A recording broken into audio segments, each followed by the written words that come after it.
right, guys, I'm here with Chris Noth. No, let me get this right because people always mispronounce my name. It's Chris Noth. Chris Noth, like okay. Both, but Noth. All right, perfect. Well, People thank you. say North or North or whatever. Anyway. Well, thank you for being on the show. You were the icon for Law & Order. Like, everybody talks about Law & Order, they talk about you right away. Really? Yes. So because it's like 25 years of Law & Order. Yeah, but and you were... different spin-offs of Law & Order. So exactly, but when they talk, when I hear Law & Order, they talk about you. So how did it feel being on during your time in Law & Order? How was it? Well, I didn't know I was an icon, but I do know that when we did it in 1990 to 1995, it was a brand new idea, and it was sort of unique to be shooting in New York City. And, you know, most of us it was all guys at the beginning. George Zunza, me, Richard Brooks, Michael Moriarty, Stephen Hill, Dan Florek, and we really loved being in New York doing it.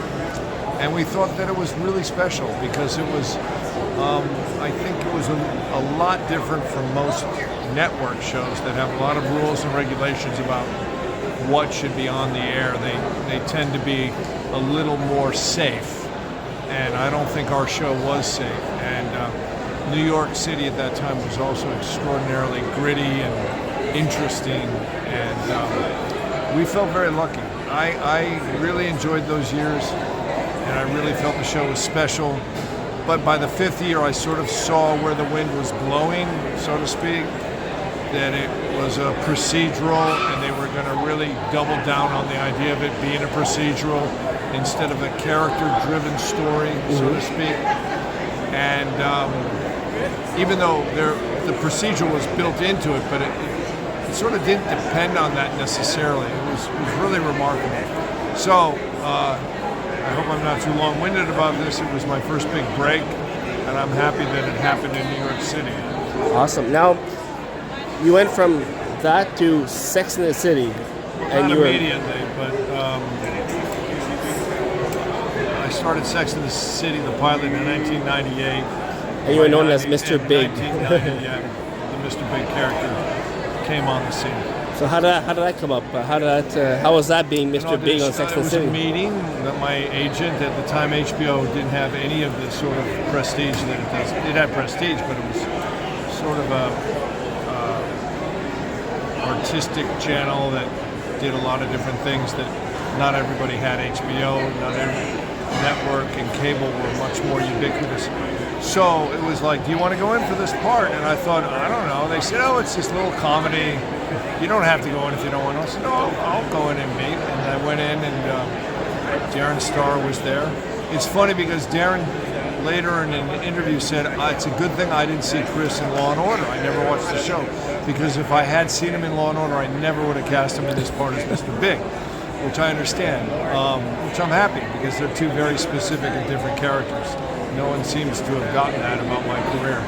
But, because I'm basically a character actor. And Mr. Big was a very interesting and, in its own way, difficult character to articulate. Awesome. Now, I don't know if you remember any of the episodes of Law & Order, but what was your favorite episode to film? Confession, when George, my first partner, gets killed. And there was one at the end of the first season where Cragen, played by Dan Florek, had been accused of corruption. It was great. So many good ones. Mushrooms, another good one that dealt with inner city crime. Paul Sorvino getting shot. And my another favorite was the TV movie I did, Law & Order Exile, the Law & Order movie. We did that in '98, right before I got Sex and the City. And that was... And I also like the episode where Logan punches out a councilman and he gets sent to Staten Island, exiled. And that's why we called it Exile. He's trying to get back to Manhattan, piggyback on a homicide of a floater in the Hudson. And I helped with the story on that. And we were going to, I think Dick actually wanted me to do it as a series, but having done 5 years of Law & Order, I was like, I can't go back to it. Yeah. I don't know. It might have been stupid of me, but I never would have done Sex and the City if I had done that. Although that's true. Sex and the City became a big thing too. So Sex and the City is kind of stuck to me in a way that I don't know if I like. You get a lot of people come up to you and say, "You're Mr. Big." Yes, all the time. And I usually answer going, well, I'm 6'1.5". I am big. I'm 6'1", exactly. I just lifted some weights. Awesome. Well, thank you very much for your time. Nice to meet I you. appreciate it. You got it. Take care.